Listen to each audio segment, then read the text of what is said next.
Baik murid-murid, kita akan buat sama-sama latihan dalam buku modul aktiviti mesra digital muka surat 64. Okey, tajuk Malaysia Bumi Bertuah. Okey, baik, apabila kita dapat latihan atau soalan, seperti biasa cikgu selalu ingatkan kita mesti baca arahan terlebih dahulu. Jadi kita baca arahan di sini, baca petikan dan pantun untuk membuat rumusan. Okey, jadi dia suruh awak buat rumusan. Rumusan ni dia macam ringkasan atas perkara-perkara yang dinyatakan di situ. Okey, jadi sebelum tu kena baca dululah, baca petikan. Dia kata baca petikan, baca pantun. Okey, jadi kita akan baca. Malaysia Bumi Bertuah. Hakim membaca teks temu ramah antara seorang wartawan dengan seorang warga emas yang pernah hidup pada zaman sebelum merdeka. Okay, warga emas maksudnya orang tua, ya. Okay, salam sejahtera Pak Cik. Boleh Pak Cik ceritakan latar belakang Pak Cik? Nama Pak Cik Ahmad bin Kasim. Pak Cik lahir pada tahun 1947. 10 tahun sebelum merdeka. Okey, jadi kalau dia lahir tahun 1947, sekarang tahun 2021. Tolak 1947. Jadi berapa usia Pak Cik ni sekarang? 1 tolak 7 tak boleh, pinjam 11. 11 tolak 7, 4. 1 tolak 4 tak boleh, pinjam sebelah sini, tinggal 1. Ni pinjam 1, sini 11. 11 tolak 4, 7. Jadi umur Pak Cik ni sekarang 74 tahun. Okey. Jadi dia lahir 10 tahun sebelum merdeka. Kita merdeka pada 1957. Dia lahir 1947. Kehidupan pada masa itu amat payah akibat kesan perang. Walaupun perang telah tamat, masyarakat ketika itu terpaksa bangkit untuk meneruskan hidup dalam keadaan tertekan kerana ancaman komunis. Apakah sumber ekonomi masyarakat ketika itu? Kebanyakan orang ketika itu hanya menjadi petani. Mereka bercucuk tanam untuk makanan sendiri dan ada yang dijual. Namun begitu, urus niaga pada zaman dahulu tidaklah besar dan mahal. Masyarakat ketika itu saling menolong tanpa mengira kaum. Apakah pesanan Pak Cik kepada generasi kini? Pak Cik harap generasi kini akan menghargai keadaan, sedia ada dan tahu akan tanggungjawab mereka. Bagi orang yang pernah melalui zaman perang, Pak Cik tidak mahu pisang berbuah 2 kali. Pak Cik ingin menyampaikan beberapa rangkap pantun. Okey, sebelum kita tengok pantun, kita tengok apa yang Pak Cik ni cakap. Pak Cik tidak mahu pisang berbuah 2 kali. Dia tak nak perkara yang sama waktu zaman dia tu berulang kembali. Okey, maksudnya kesusahan, hidup dalam keadaan tertekan, ada ancaman komunis, hidup susah. Jadi dia tak nak perkara tu berlaku lagi.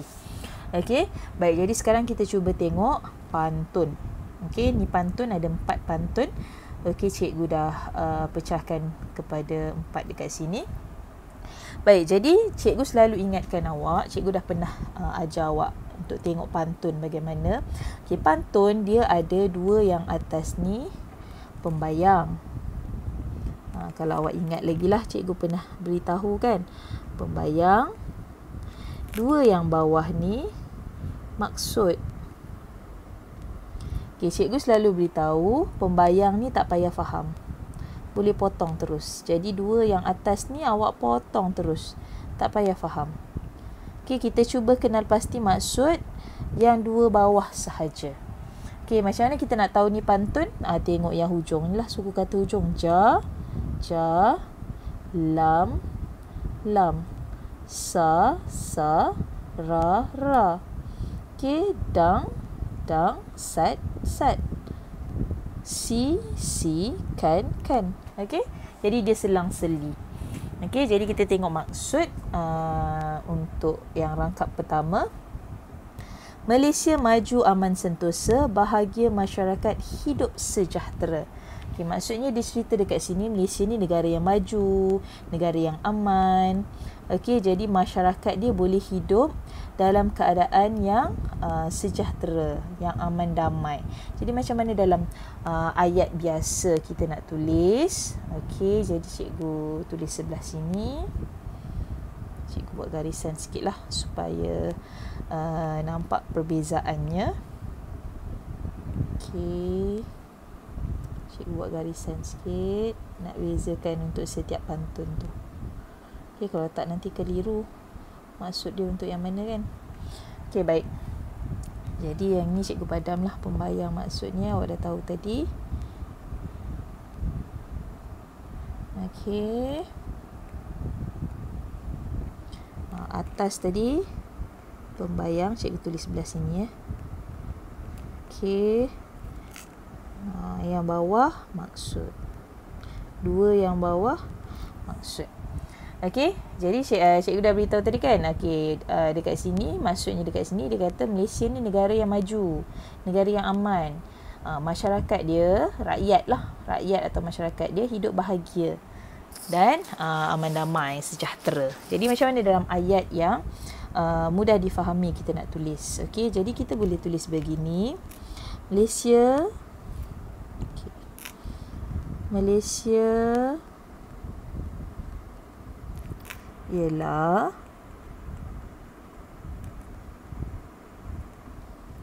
sebuah negara yang maju dan aman. Okey, titik lah, cukup lah. Okey, masyarakatnya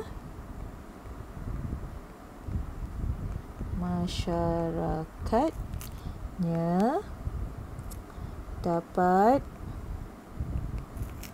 hidup dalam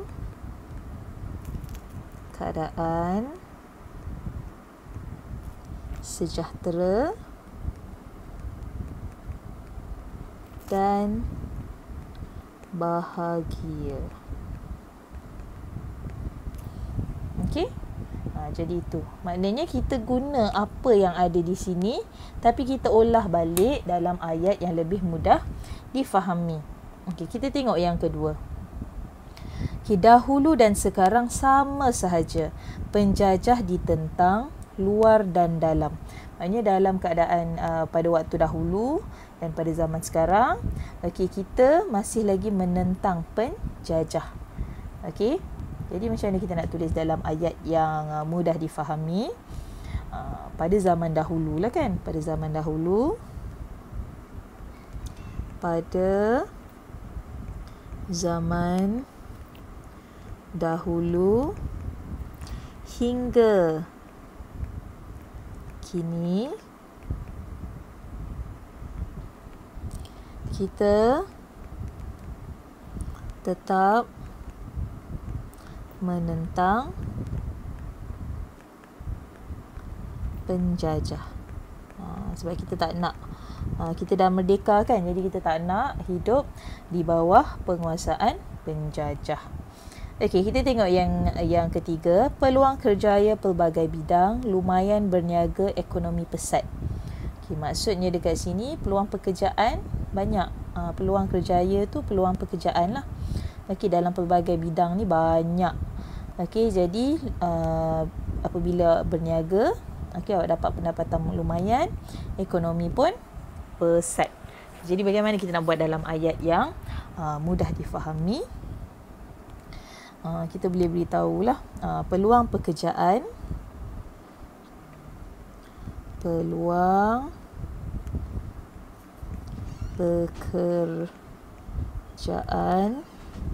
kita boleh masukkan juga ekonomi, peluang pekerjaan dan ekonomi,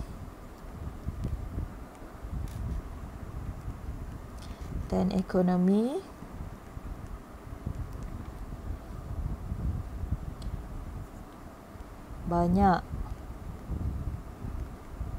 di Malaysia lah kan, kita cerita tentang Malaysia, banyak di Malaysia. Okey, peluang pekerjaan dan ekonomi banyak di Malaysia. dan menjanjikan serta mampu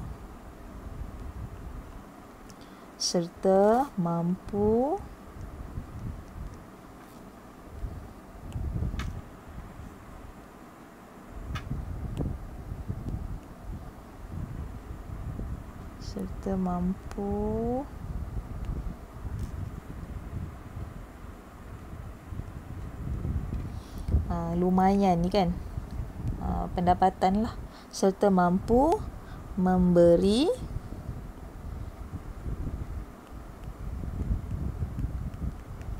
pendapatan yang lumayan. Serta mampu memberi pendapatan yang lumayan. Kalau nak tambah, boleh tambah yang ni. Sekaligus, tak payahlah panjang sangat jadi. Tak payah, tak perlu. Terus kita titik je kat sini. Okey, kita tengok yang ni pula. Kuat jati diri, tingkatkan motivasi. Budaya kuning sama dielakkan. Budaya kuning ni adalah perbuatan yang salah lah. Okey, jenayah ke, masalah sosial ke.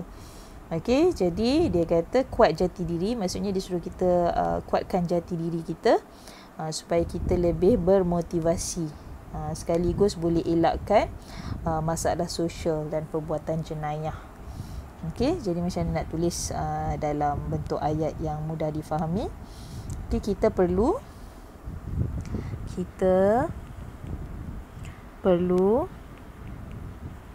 mempunyai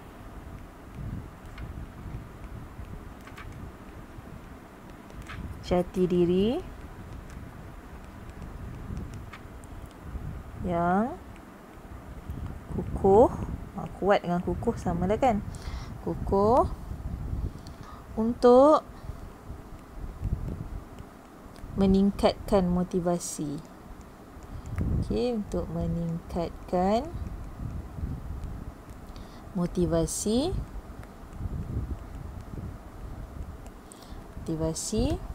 sekaligus dapat, ni nak cerita pasal budaya kuning tadi ni. Okey, sekaligus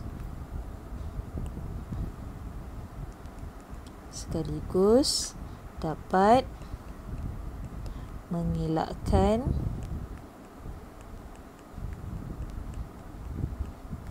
diri daripada gejala sosial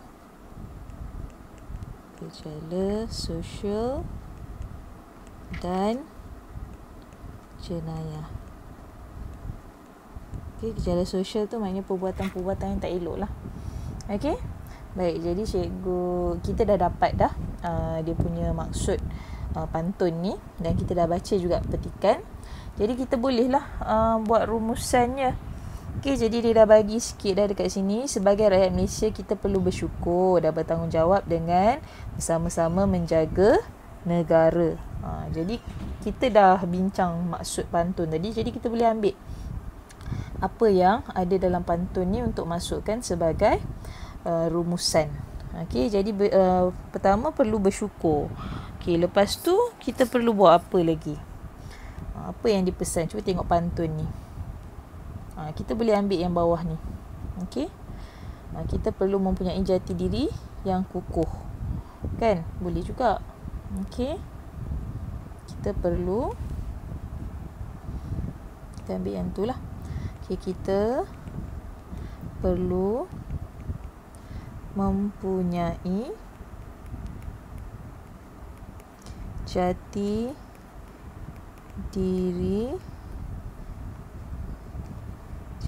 diri yang kukuh untuk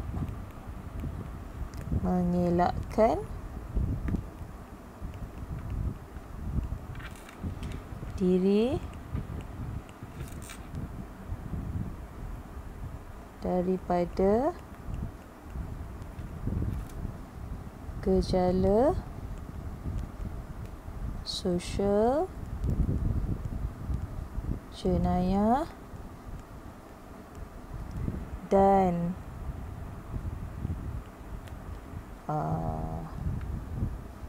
penguasaan penjajah. Sebab bila ada jati diri yang tinggi, yang kuat, barulah kita tak mudah dikuasai oleh penjajah, tak mudah ikut perkara-perkara yang tak elok. Okey, jadi itu rumusan yang kita boleh buat berdasarkan apa yang kita dapat daripada teks ini dan juga pantun. Maksud pantun tadi kita dah dapat yang ni. Okey.